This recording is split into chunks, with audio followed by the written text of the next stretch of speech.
morning. Thank you for joining us today for our monthly Free Friday webinar series. My name is Michelle Mott, and we are delighted to have you join us. This being our third of three 30-minute sessions we do each month. Today's topic is teams that care.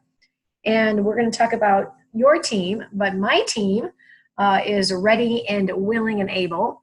Dana is my other half, and she is standing by. So if you have any technical difficulties, jot down her phone number. If you are listening in, if you're watching by your computer, her phone number is there on the screen. It's 515-221-2688. And because we continue to have more people joining us for the first time, we want to make sure that you understand how best to use the technology. A couple of tips we want to have you take advantage of.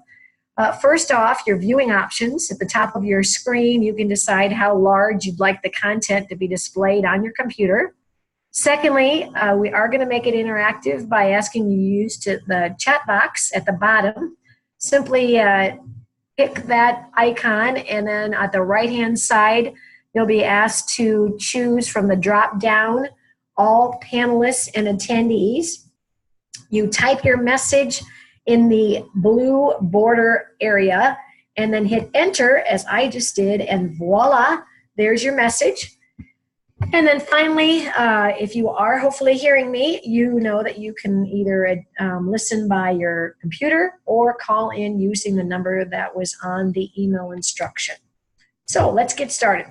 We do these webinars on a monthly basis to give you a little dose of monthly motivation. So whether it's just you watching or you're bringing in a team or a group in a conference room or boardroom, we're finding that that's a great way to provide in-service on a monthly basis.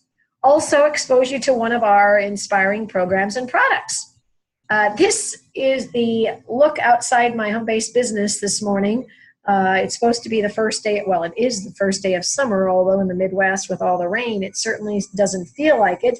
I feel sorry for all the farmers that are trying to work around Mother Nature, but she always has the last say. So today what we're going to do is explore some of the tools and the techniques to understand your individual strengths on a team, clarify the members' roles of a given team and responsibilities, and then how you can best make good use of your team members through their natural tendencies and maximize their contribution. The handouts that we're going to be referring to were attached to the email instruction, or you can go out and get them from our website, but hopefully you've got 4 different pieces: the Team Dimensions profile, the Teams That Care program description, so if it's something that you'd like to bring into your organization. We also want you to be aware of the upcoming topics for the rest of 2019, and then a special invitation by joining us today to be trained in our Attitudes in the Workplace certification. After each webinar, we're going to ask you to just take a couple minutes and give us your feedback on how the learning experience was, the before, the during, and the after. This also helps us to know what topics would be of interest for future webinars. So let's get started. Michael Jordan said, "Talent wins games, but teamwork and intelligence wins championships." So whether you follow basketball, you watch the Stanley Cups and cheered the Blues on to the worst and first season of their history, it truly is what makes or breaks your success is how well does the team work together.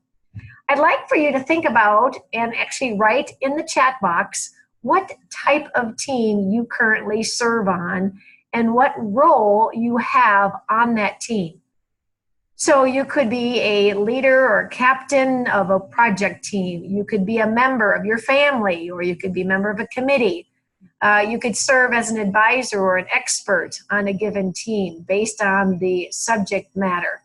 You could also be a manager of a department or a leader of a project. So I'd like for you to take the time now, and in that chat box, tell us what team and role you are currently serving on, whether it be at work or in the community, in an athletic, or even your own personal. All right, thank you, Jim Irvin. Manager, 4 office associates, and of course, I'm an expert in all that you do. We know that and appreciate that, Jim.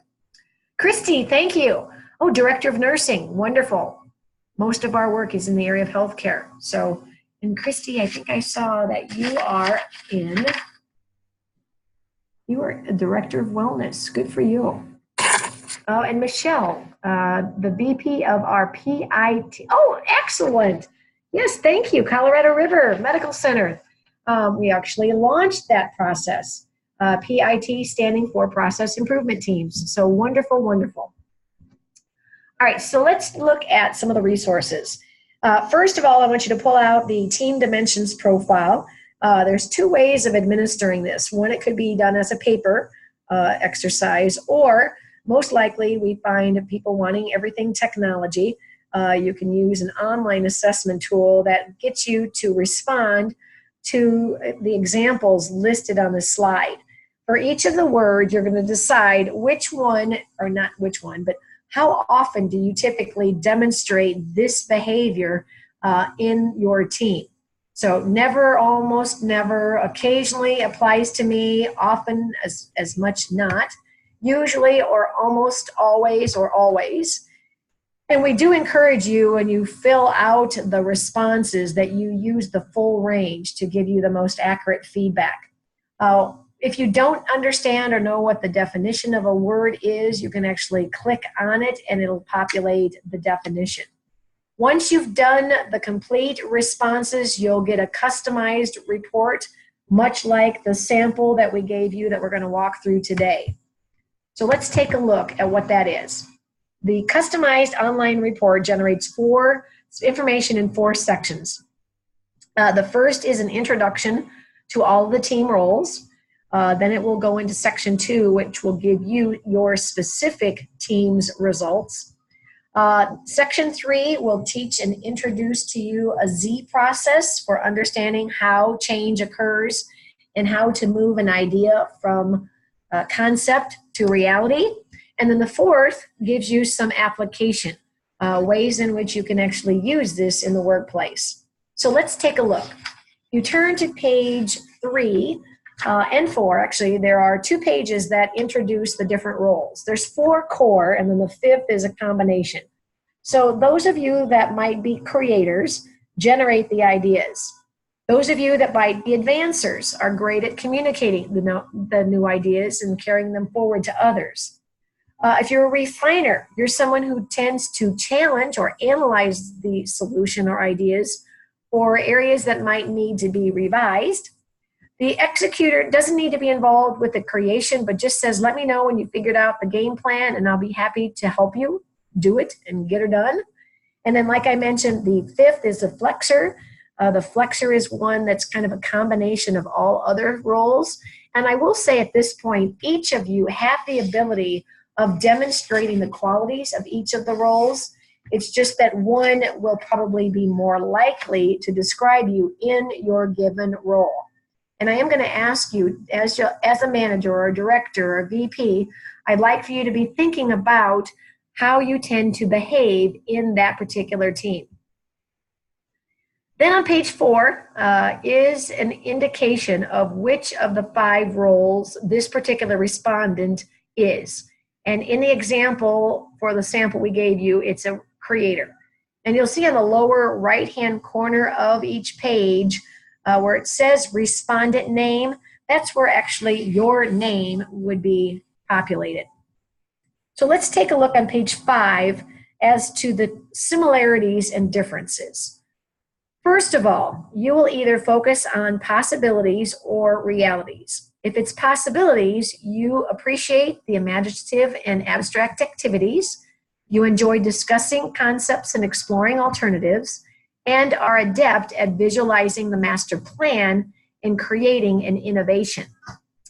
If you focus on realities, you prefer a more practical, systematic activity. You enjoy tackling structured projects and getting concrete results, and are adept at performing detailed-oriented work.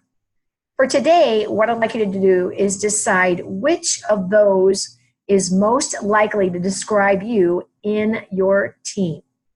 If it's the possibilities, put your finger at the top. If it's the realities, put it at the bottom. Then the next part is to identify if you focus more on analysis or interaction. Focusing in on analysis means that you have a logical and a questioning viewpoint. You strive for objectivity, and you tend to be skeptical of new ideas. Not from a down point or discouraging, but you want to make sure that they've thought everything through. Others might think of you as being pessimistic.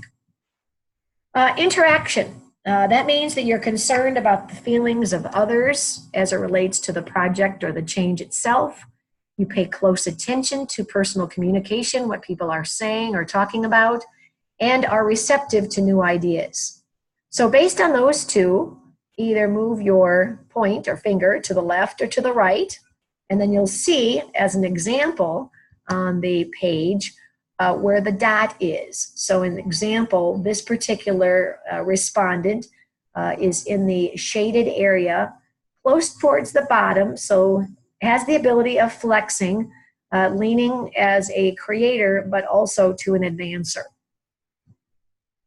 Then based on your responses, pages 6 through 11 would actually describe to you more specifics about your strengths, your challenges, your ability to work with others, and then to what degree you can flex. And what's nice about that on page 11, it says that you can, depending on where your dot is, change your contribution. Now, let me give you an example. Last 2 days, I've been at board meetings. I'm on the Upper Iowa University's Board of Trustees. And in general, as it relates to external influence from the board and internal contribution from the faculty and staff, as a whole, we're great at coming up with ideas. Well, unfortunately, ideas are great, but only if it's able to move things through. So one of the things that I tended to find myself doing is helping to press for results. Or in other words, we can talk about the ideas, we look at the data, we need to come up with a who, what, when, where, and how. So each of you, again, can demonstrate those roles, but more likely are more natural in one or the other. So let me give you an idea of the different roles and have you think about that, and then later we'll have you type in the chat box which one do you think best describes you in your role. So the creator role is one, first of all, who's imaginative, abstract thinker. They like an unstructured environment. They're artistic, and they can be unconventional. They need others on a team or in a project to provide the structure, demonstrate a practical approach, attentive to details, someone who is results-oriented, otherwise their ideas will never come to fruition, and has the ability of following through. The advancer role is one who is people-focused. They tend to be extroverted and talkative. They are outgoing and expressive of their ideas or their excitement. And therefore, they need others on a team to provide objective skepticism, give them a little dose of reality. They need someone who can bring in some analyses, give them the data rather than go on their gut, and methodical. The third role of refiner is one in which they're analytical, they're objective, they're logical. As I mentioned, they can come across as being skeptical because they look at the facts versus the ideas, and can be reflective of past or future opportunities. They then need people to generate enthusiasm. You know, they're good at coming up with the data, but we got to have people talk about it. So in fact, I was sitting next to the CFO during the board meeting, and he's great at knowing and how to present the data, but obviously having spent so much time with the data, he needs to share his recommendations. So I was kind of giving him some encouragement to make some recommendations to move the conclusions along. They need others to network and communicate, and someone who can actually sell an idea. And then finally, the last core role is the executor. The executor is one who tends to take a realistic, detailed approach. They're great at structure and organizing plans and can be traditional. In other words, they are good at honoring guidelines, standards, and make sure that you're in compliance. What they need on the team is someone who's willing to take risks, because otherwise they'll probably just follow the plan consistently throughout. They like to have some people that provide some imagination and give the big picture and think conceptually. The flexor role, like I mentioned, is one of all of the four in a combination because they are able to flex. They can see ideas or concepts from different perspectives. They have the ability of bridging abstract ideas to more practical needs and appreciate many different solutions to a problem. So what I'd like you to do now, based on that information, is to, in the chat box, type in which role you feel in your particular team you are currently serving.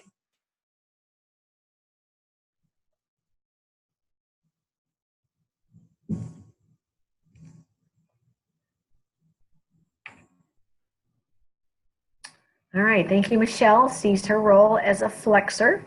So too does Dana. Jim, Christy, what do you guys think?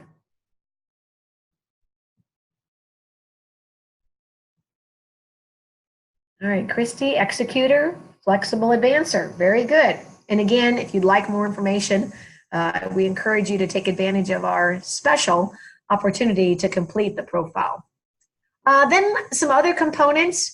Page 12 talks about, given your role, what does your role bring you at work as it relates to stress? So on page 12, in this example, you'll see as a creator, the shaded areas are the activities that come natural and comfortable for the respondent.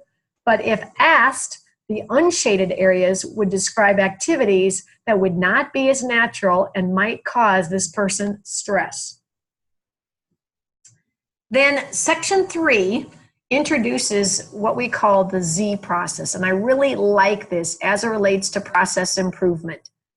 So for instance, it describes how change or ideas are created and work through to completion. So we'll start off with the creating. The idea is created and then moves to the advancer. In the advancing stage, people start talking about the ideas. They get excited. Then you need to move into the refining stage. And this is where you then say, okay, good idea. We want to move forward. Now let's think about the practical application. So you kind of fine tune the idea, putting some action and who and what and deadlines. And then finally, once that's all finished, you roll out the plan in the executing stage. So even though we think about it from a role perspective, you can actually demonstrate all four of these stages yourself. So for instance, if you're working on a project by yourself, you will find yourself moving through this process. And if you get stuck, whether it be as a team or as in a project, you need to remember this Z model to move things forward. So starting on page 14 is more information about those stages. So for instance, page 14 talks about what you need to do in the creating stage to actually give birth to the idea. Then once you've kind of thought through your idea, how do you talk about it? So maybe you have to really kind of give it some thought before you really get other people excited about it. So they can then help with the advancing stage, getting people to move forward and excite it and ignite that excitement. Then page 16 talks about the refining stage. This is where you get people who might be more experts in other areas or that might be using your ideas to refine it and talk about in what ways that you can make sure that it's in compliance or is truly usable as it's finished. And then finally, the last is the executing phase, where you take the plan and you follow it to make sure that you are honoring the action and the deadlines. The fourth section of this tool explains how then this looks on a regular basis. So on page 18, it describes how you communicate. People have different priorities and preferences of how you communicate. So it talks about the differences and the contrasts, so to avoid misunderstandings and miscommunication. Page 19 talks about communicating through meetings. This is a great discussion for teams because so much of your work in the workplace is most likely done by communicating through meetings. So this can be a great way to reduce tension and improve your efficiency in meetings. The 20th page of this tool talks about what does that mean as it relates to time management or project management. So again, you're making sure that you are utilizing people's natural tendencies and addressing some of your challenges, because something that might not come natural to you could be something that is a strength of someone else. And this way, it gets the team fully functioning. Then the last page of this tool, I think, is a great job aid. If you want, tear it off and keep it handy, because what it does is, at a glance, gives you the roles of each of the team members. For instance, creators focus on the possibilities, advancers focus on the interaction, the refiners tend to focus and provide the analysis, and then the executor or executor, depends on how you want to pronounce it, is one who moves things to reality. There are descriptions so that everybody is aware of what each contributes, the talents, and then what those particular roles need other people on the team to provide to move their ideas or their excitement and their plan to fruition. And then finally, if you are working with others that are like or different from you, how as the manager or the leader or the captain, do you need to motivate and help prioritize them to get things done? That describes the individual profile. The other resource we recommend that you use for your team's sake is to generate a group report. We didn't give you a copy of this, and if you'd like, just feel free to follow up and Dana will send that to you. But what this group report does, it puts the results of the individuals together. So for instance, this particular example had 20 people in the group, and it gives the example of what your strengths are, what are some of your challenges, and how then best to overcome those to be more effective as a team. So if you'd like more information in scheduling this particular program, we can do it on site. We can also do it by webinar. The other page we gave you is a program description that describes that this interactive program is great for project teams, departments, management or leadership teams, or even a committee. Great applications tend to be for team building. The webinar special that we offer to you as a result of going through this is to actually take an opportunity to fill out the team dimension for yourself, or if you want your team to do it. You'll see that we're giving you a 20% savings from $45 to $36 a person. And if you wanted to do it or administer it by paper, a $5 savings there, and that's just a one-time fee for the team. And then the other opportunity we want you to be considering is that, as many of you might know, I'm known as the attitude adjuster, and I need help in having you inspire others with our two signature programs, Staying Positive in a Negative World and Don't Let the Bad Apples Drive You Bananas.